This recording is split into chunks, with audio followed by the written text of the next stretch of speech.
والدین بھی سن رہے ہیں، نوجوان بھی سن رہے ہیں. میں کچھ بات والدین سے کرنا چاہتا ہوں، کچھ بات نوجوانوں سے کرنا چاہتا ہوں. مدنی چینل پر بھی مجھے والدین بھی سن رہے ہوں گے، نوجوان میرے بھائی میری بہنیں بھی مجھے سن رہی ہوں گی. ذرا غور سے سننا میری بات. ہمارا پرابلم یہ ہے کہ آج اگر ہم اپنے بیٹے کا رشتہ کرنے جاتے ہیں تو کیا دیکھتے ہیں کہ لڑکی خوبصورت ہے کہ نہیں، خاندان کیسا ہے، مالدار ہے کہ نہیں، جہیز کتنا لائے گی، بس. اور آگے بس ٹھیک ہے، 2-3 چیزیں چیک ہو گئی. اچھا لڑکا ڈھونڈنا ہے تو کیا دیکھتے ہیں، کماتا کتنا ہے، کوئی بری عادت تو نہیں. اچھا بری عادت میں ہمارے نزدیک بری عادت کون سی ہے جو دنیا والے بری سمجھتے ہیں؟ شرابی تو نہیں ہے، جواری تو نہیں، ہیروئنچی تو نہیں، نشئی تو نہیں.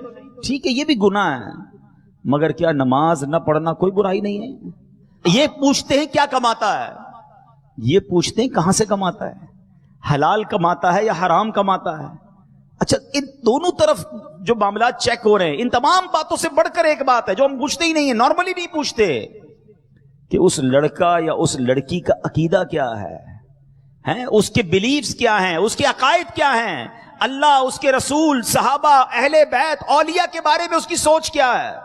یہ اتنی بڑی مسٹیک ہے کہ جناب ہم نے دیکھا کہ کسی والد نے اپنی بیٹی کی شاندار تربیت کی، پردہ بھی کروایا، اللہ، اس کے رسول، صحابہ، اہل بیت، اولیاء کرام کی محبت اس کے دل میں ڈالی، غوث اعظم رضی اللہ تعالی عنہ کا اس کو مرید بھی بنایا اور اس کے دل میں غوث پاک کی محبت بھی ڈال دی. مگر شادی کرتے وقت یہ نہ دیکھا کہ وہ لڑکے والے جن کے یہاں میں بڑا خاندان تو دیکھ رہا ہوں، اس کی گاڑی اور بنگلہ تو دیکھ رہا ہوں، اس لڑکے کی آمدنی تو دیکھ رہا ہوں، یہ نہ دیکھا کہ وہ دین میں کیسے ہے.